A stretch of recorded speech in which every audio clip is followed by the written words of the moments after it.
everybody. Welcome to the guided listening session today. We are going to get into some Charles Mingus. Now, I want to tell you, inside JazzWire, inside the JazzWire platform, for the last couple weeks, we've been working on Sonny Rollins' Pent Up House. We've been working on the Ellington Juan Teasel song, Perdido. And then we've also been working on Sonny Rollins' St. Thomas, and we've been experimenting with transposing that song into different keys. If you're interested in what those lessons are like, what do we get into, how does it work, and especially what does the community feel like, take the free trial. You don't have to wonder anymore. It literally costs nothing. You can be inside JazzWire for a couple weeks, check out as many of the hundreds of lessons as you want, but most importantly, it's the conversations. That was the value that I got when I attended the University of North Texas. That is what I love when I go see one of my heroes, a famous person, go play at a club, and then I'm lucky enough to get to talk to them during the break. It's the conversation, it's the community. That's what I learned, that's what I remember after the fact, not the PDF that I got at the, so that I ordered and somebody, it ain't about PDFs, it's about the conversation, it's about the community. That's how we learn. Check out JazzWire. Okay, so let's get into some Mingus. I love that so many of you are enjoying these guided listenings and getting so much out of it. And many of you are coming up with a request like, oh, would you do this artist? Would you do this recording, something from this album? So I love it. So yeah, somebody pointed out we haven't done any Mingus, which is an atrocity, a jazz atrocity. So yeah, we need to get into some Mingus. This is a song I love playing. This was in the repertoire of my band, the Jazz Update, for a good long time. Remember Rockefeller at Attica. Not the most romantic title ever, and Mingus would be political on occasion, right? I love this tune, and there's some interesting things about it. It's kind of a long form. It's got some interesting sections in it, but the performance, holy cow. I mean, just talk about swing, right? So we're listening to Charles Mingus on the bass, Danny Richmond on drums. Man, I'm going to be checking out a lot more Danny Richmond. I've been aware of Danny Richmond, but that's not a name you hear when people talk about 5 drummers they love, 10 drummers they love. Often we don't talk about Danny Richmond. That's a drag, killer. Don Pullen on piano. George Adams on tenor saxophone, Jack Walrath on trumpet. I think that's it, quintet. Remember Rockefeller at Attica. I tell you what, let's jump into this thing. And if you don't know this album, Changes, so there was 2 albums I think recorded on the same session, Changes and Changes 2. I'm not even sure which this is from. I think it's from Changes, but either way, you can find it. Check out these recordings. Here we go.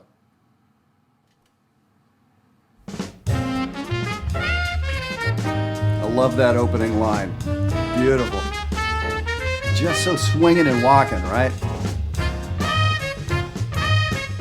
But in this spot, there's this cool sort of Charleston undercurrent.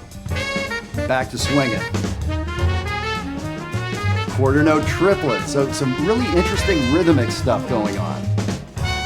Speaking of which, this quirky halftime kind of feel, almost an oompa kind of band a little bit. Back to swinging.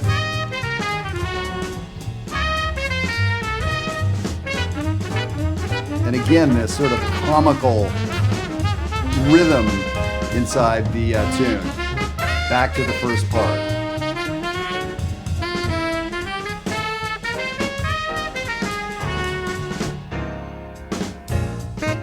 All right, let's stop there. I wasn't going to stop. I can't. I don't want to stop, but there's so much in there. So we'll listen again. I'll try maybe not to talk a bunch over top of it, but listen to all the different sections of the song. And it could be argued like they don't belong together. He just kind of goes from this to this. It's almost like a mosaic or a patchwork, that these things don't belong. But of course, that's what mosaic and patchwork and those sort of art forms are about. It's making these disparate things seem to come together. So it's genius. I love it. I think they fit together, but I can't tell you why.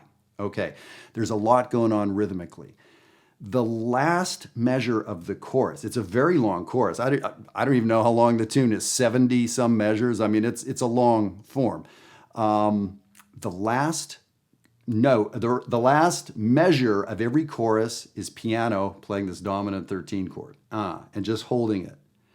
And if they do 10 choruses here, that happens 10 times. It's really interesting, that interesting punctuation. There's nothing like it in the history of jazz that I can think of. It's so cool, so interesting, so creative. And who is playing the melody? So we heard bass, drums, piano accompanying. So it's tenor saxophone and it's trumpet, right? It's George Adams, it's Jack Walrath.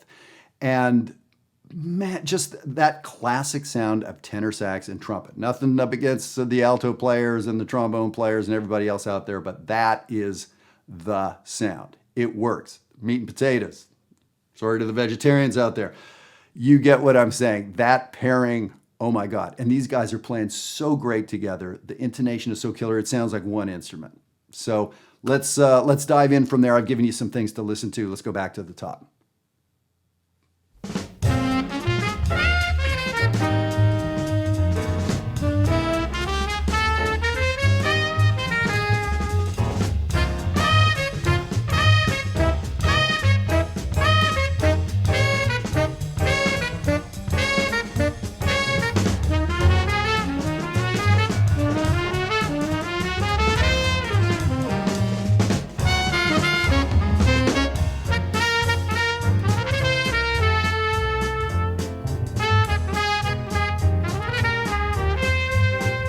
Yet a different section. All these different sections. Different one. Finally, we hear the first section again.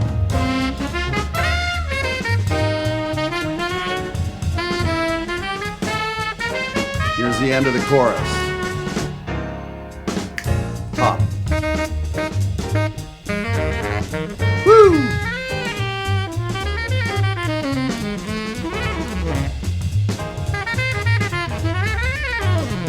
George Adams, a player I haven't personally checked out a ton, but man, so much fun to listen to. And the way there's so much going on rhythmically in this song, George Adams has a rhythmic concept that I really dig and I'm intrigued by, and I want to check out more of him.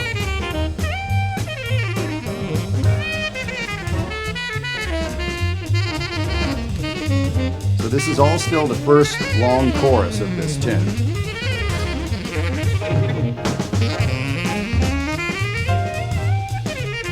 Man, the band is swinging. So here comes that piano note. Next solo. Listen to how thick that swing is. Man, but it's behind the piano. Like, what's going on with that? Listen, here's what's going on. Danny Richmond is playing the hi-hat on all 4 beats.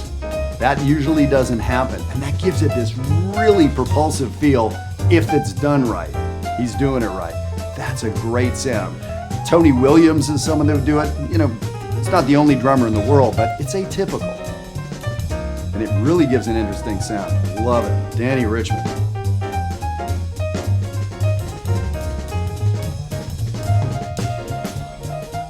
Man, just to feel how marching along this is, how leaning into the wind this is. End of the chorus. So Don Pullen takes the second chorus. So even in the middle of his solo, the band stops, he plays that piano chord. I love it. Hear that hi-hat? What a great sound. And of course, Don Pullen losing his damn mind. But how effective is that, right?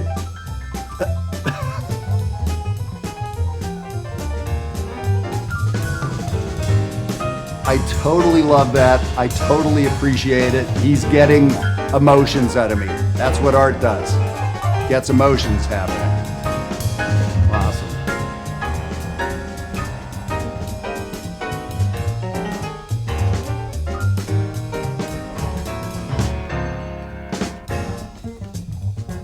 Mingus.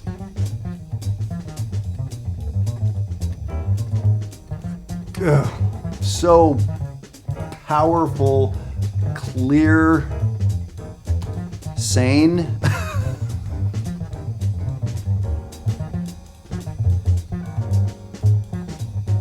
And it's a really good recording, right? Like we can really hear what he's doing, which isn't always the case with every recording and every bass solo out there.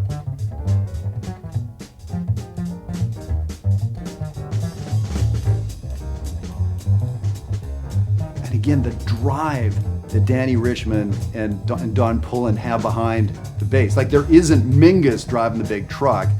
So, man, they are moving, but they're also not overpowering him. So it's intensity, not volume. Incredible.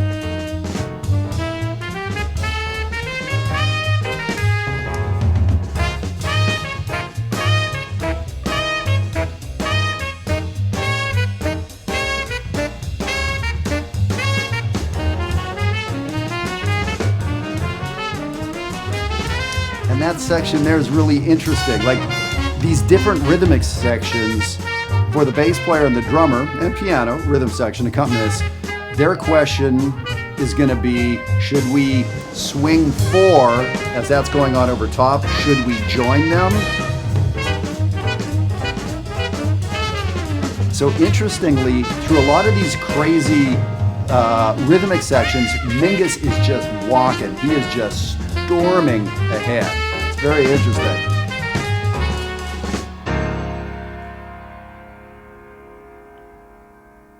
I could listen to that all day. Oh my God. I love that tune. I love it. And it makes me want to play it more in my group.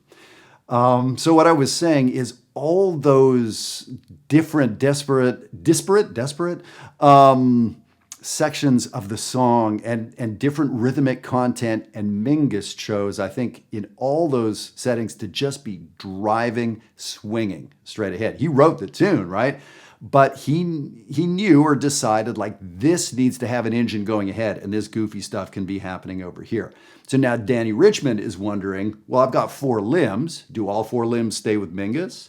Or do 2 of the limbs stay with Mingus and 2 of the limbs go with the horns? 1 of the limbs, right? And so those are the things that a great drummer is going to be deciding. There's my foundational role, playing with the bass player, and then there's my role of commenting on things, or joining the horns, or backing up the melody. But when I back up the melody, have I just hurt the groove? So this is what a great drummer does. And man, Danny Richmond is the truth. Amazing. And then, of course, comping too, right? Comping is harmony content, all the chords. It's rhythmic content, because where do you put that chord? So those are 2 entirely combined things that guitar players, piano players, and other comping instruments do. The rhythm and the harmony are sort of happening at the same time. Then the question of, is that with the melody? Is it supporting the melody? Is it answering the melody? Melody says this, so I'm going to say that.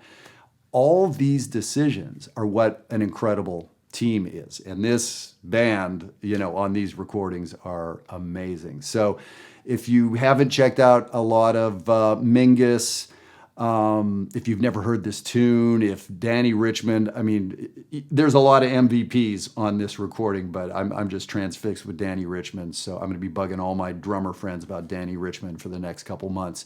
And, if you guys have some stories, or if you knew him, if you got to hear him, if whatever, yeah, let's get the Danny Richmond fan club going here. So thank you for being in on this one. Share this around, right? Like get your friends who love listening to jazz to start listening to these guided listenings, and let's get some conversations going here inside YouTube, but also inside Jazzwire. So remember, take the free trial and check out some of what we're doing behind the paywall. I want you to see what it is. All right. Take care, everybody. Have a great week.